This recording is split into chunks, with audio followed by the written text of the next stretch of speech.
ദൈവതിരുനാമത്തിന് മഹത്വമുണ്ടായിരിക്കട്ടെ.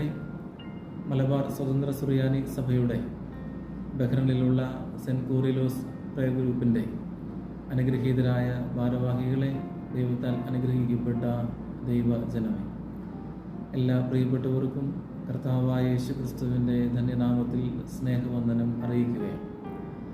പരിശുദ്ധ ദൈവമാതാവിൻ്റെ അനുഗ്രഹീതമായ ജനന പെരുന്നാളിലേക്ക് പ്രാർത്ഥനയോടുകൂടെ നാം പ്രവേശിക്കുകയാണ്. നോമ്പോടും പ്രാർത്ഥനയോടും ദൈവികമായ അനുഗ്രഹങ്ങൾ പ്രാപിക്കുന്നതിന് വേണ്ടിയുള്ള ജീവിതചര്യകളോടുകൂടിയൊക്കെ പരിശുദ്ധ ദൈവമാതാവിൻ്റെ ഓർമ്മയെ നിർവഹിക്കുന്നതായ നല്ല നാളുകളിലൂടെയാണ് നാം കടന്നു പോകുന്നത്. പരിശുദ്ധ അമ്മയെപ്പറ്റി നിരവധി കാര്യങ്ങൾ വചനാടിസ്ഥാനത്തിൽ നമുക്ക് കാണുവാനായിട്ട് സാധിക്കും.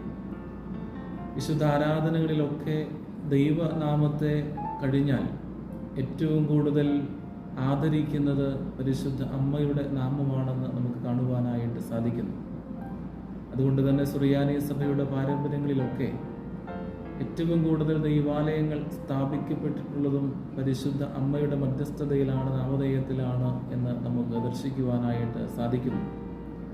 പ്രത്യേകിച്ച് ഈ നാളുകളിലൊക്കെ പരിശുദ്ധ അമ്മയുടെ മഹാമധ്യസ്ഥത വലിയ അനുഗ്രഹങ്ങളായി ഒരുപാട് വിശ്വാസ ജീവിതങ്ങൾക്ക് ലഭിക്കപ്പെടുന്നു എന്നതിൻ്റെ സാക്ഷ്യങ്ങൾ നമ്മുടെ ചുറ്റുപാടും നമുക്കിടയിലുമൊക്കെ സംഭവിക്കുന്നത് നമ്മൾ കാണുന്നുണ്ട്.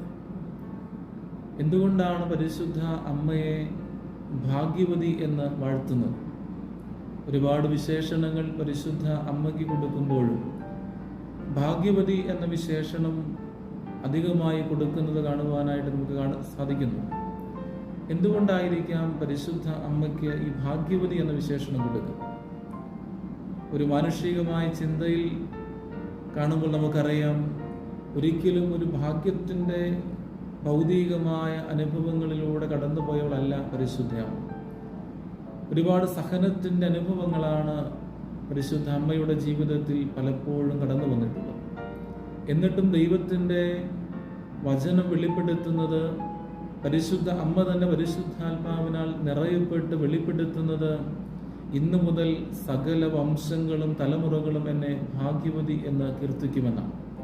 വചനാടിസ്ഥാനത്തിൽ നാം പഠിക്കുമ്പോൾ കാണുവാൻ സാധിക്കും, ലോകരക്ഷകനായ യേശു ക്രിസ്തുവിനെ ഉദരത്തിൽ വഹിക്കുവാനുള്ള ഭാഗ്യം ലഭിച്ചവളാണ് പരിശുദ്ധ അമ്മ എന്നുള്ളതാണ് അമ്മയുടെ ഏറ്റവും വലിയ ഭാഗ്യാവസ്ഥ. അനുഗ്രഹിക്കപ്പെട്ട ദൈവമക്കളെ, സഹനത്തിൻ്റെ തീച്ചൂളകളിലൂടെ ഒക്കെ കടന്നു പോകുമ്പോഴും ഒരുപാട് പ്രശ്നങ്ങളും പ്രതിസന്ധികളും പ്രതീക്ഷകൾ നഷ്ടപ്പെട്ട അനുഭവങ്ങളൊക്കെ കടന്നു വന്നപ്പോഴും പരിശുദ്ധ അമ്മ സഹനത്തിൻ്റെ വഴികളിലൂടെ കടന്നുപോയതായിട്ട് നമ്മൾ കാണുന്നുണ്ട്. നമ്മൾ നേരിടുന്നതായ പ്രതിസന്ധികളും പ്രശ്നങ്ങളും പ്രതികൂല സാഹചര്യങ്ങളുമൊക്കെ ആ സഹനത്തിൻ്റെ അനുഭവങ്ങളിലൂടെ നേടിയെടുത്ത് നല്ല അനുഭവങ്ങളിലേക്ക് വരുവാനായിട്ട് നമ്മളെക്കുറിച്ച് ദൈവം ആഗ്രഹിക്കുകയാണ്.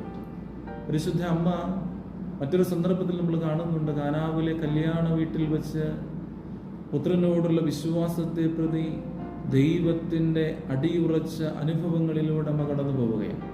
കല്യാണ ഭവനത്തിൽ സംഭവിക്കുന്നത് വീഞ്ഞ് കുറവ് സംഭവിക്കുകയാണ്. അവിടെ പുത്രനിലുള്ളതായ വിശ്വാസം വെളിപ്പെടുത്തിക്കൊണ്ട് അമ്മ അവിടെയുള്ള വേലക്കാരോട് പറയുന്ന ഒരു കാര്യം, അവൻ എന്തെങ്കിലും നിങ്ങളോട് കൽപ്പിച്ചാൽ നിങ്ങൾ അപ്രകാരം ചെയ്യുവിനെന്നുള്ളതാണ്.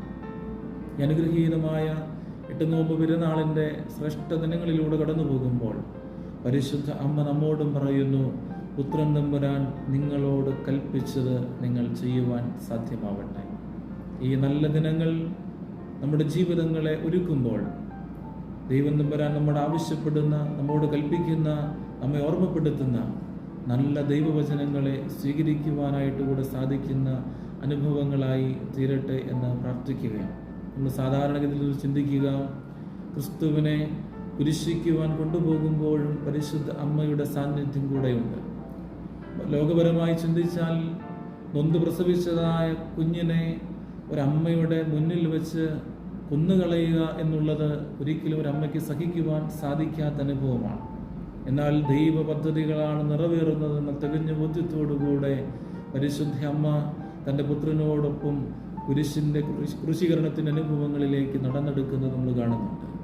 അത് പരിശുദ്ധ അമ്മയ്ക്ക് ഗബ്രിയേൽ നിന്നുള്ള അറിയിപ്പ് ലഭിക്കുമ്പോൾ അമ്മ പറയുന്നുണ്ട്, ഇതാ ഞാൻ കർത്താവിൻ്റെ ദാസി, അവിടുത്തെ ഹിതം പോലെ എനിക്ക് ഭവിക്കട്ടെ എന്ന് പറയുന്നു.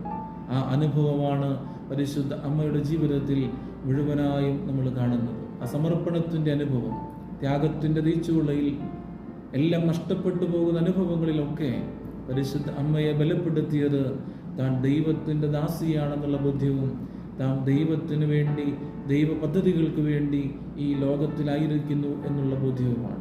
അനുഗ്രഹിക്കപ്പെട്ട ദൈവമക്കളെ, നമ്മുടെ ജീവിതങ്ങളിലും ദൈവത്തിൻ്റെ ഇടപെടലുകൾ മുഖാന്തരം നമ്മെക്കുറിച്ച് ദൈവം ആഗ്രഹിക്കുന്ന, നമ്മിൽ നിന്ന് ദൈവം പ്രതീക്ഷിക്കുന്ന നല്ല അനുഭവങ്ങളിലേക്ക് ചെന്നു ചേരുവാനായിട്ട് സാധിക്കട്ടെ. പ്രത്യേകിച്ച് പരിശുദ്ധ ദൈവമാതാവിൻ്റെ ഈ 8 നോമ്പ് പെരുന്നാളിൻ്റെ ശ്രേഷ്ഠതകൾ അതിന് നമുക്ക് മുഖാന്തരമായി തീരട്ടെ. പരിശുദ്ധ അമ്മയുടെ മധ്യസ്ഥതയിലൂടെ നമ്മുടെ ജീവിതങ്ങളെ നമുക്ക് ഒരുക്കുവാനായിട്ട് സാധിക്കട്ടെ. മുന്നോട്ടുള്ള ജീവിത പ്രയാണങ്ങളിൽ പരിശുദ്ധ അമ്മയുടെ മധ്യസ്ഥത ഏറ്റവും വിലയേറിയതായി നമുക്ക് അനുഗ്രഹത്തിന് കാരണമായി ഭവിക്കട്ടെ എന്ന് പ്രാർത്ഥിച്ചുകൊണ്ട് എല്ലാവിധമാകുന്ന ആശംസകളും നേർന്നുകൊണ്ടും വാക്കുകൾ ഉപസംഹരിക്കുന്നു. ദൈവം നമ്മെ അനുഗ്രഹിക്കട്ടെ.